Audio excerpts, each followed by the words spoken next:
Kokia netikėta kadruotė. Visi pagalvos, kad čia montažas. Jūs ir karvė. Tu neįžeidinė gerai? O kaip aš jūs įžeidžiau? Tai ne mane, o šitą išdidų gyvūną. Karvė yra savo kūno masės indeksų nesirūpinanti ir per daug išgėrusi mergina naktiniam klube. O čia yra, čia yra vienaragis.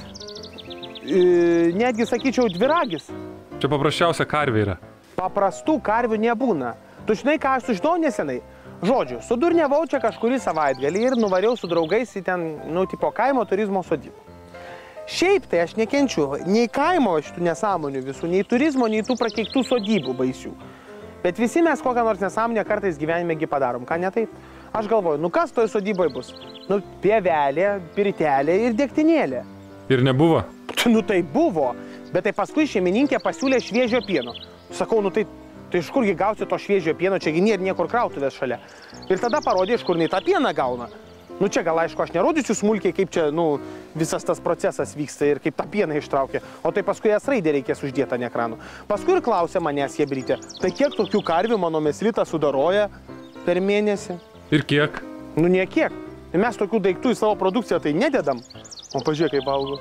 Pas mus tai tik milteliai, vanduo ir krakmolas, ir vėl milteliai. Tai nuo to laiko aš taip savim didžiuojas, kad nusprendžiau pasidovanoti savo karvę. Nesupratau, kuo didžiuojatės. Nu kaip nesupranti, kad gelbėjau štai šių didingų gamtos keturkojų gyvybės. Nu nes girdėjau, kad yra firmų, kurios tipo realiai pjauna tas karves ir jų mėsą deda į dešras. Nu aš nežinau, kažkoks iškrypimas, užverėjimas ir dar kartą iškrypimas yra, nu baisu. Ir ką dabar su tą karvę darysit?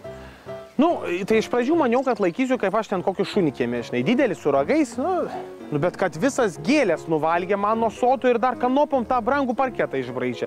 Tai va, atvedžiu į pievą, ir dabar paleisiu į laisvę. Kokią laisvę? Čia gi naminis gyvulys, jiegi vilkai toj pat sudraskys. Tai vilkai. Nu tai geriau vilkai negu jau konkurentai. Bėk, karvutė, tu laisva. Štiš, bėk, karvutė. Kas čia dabar? O, jydo. Atrodo, įlipo tik karvės blyną. Tu ką čia jinai pridarė? Nu taip.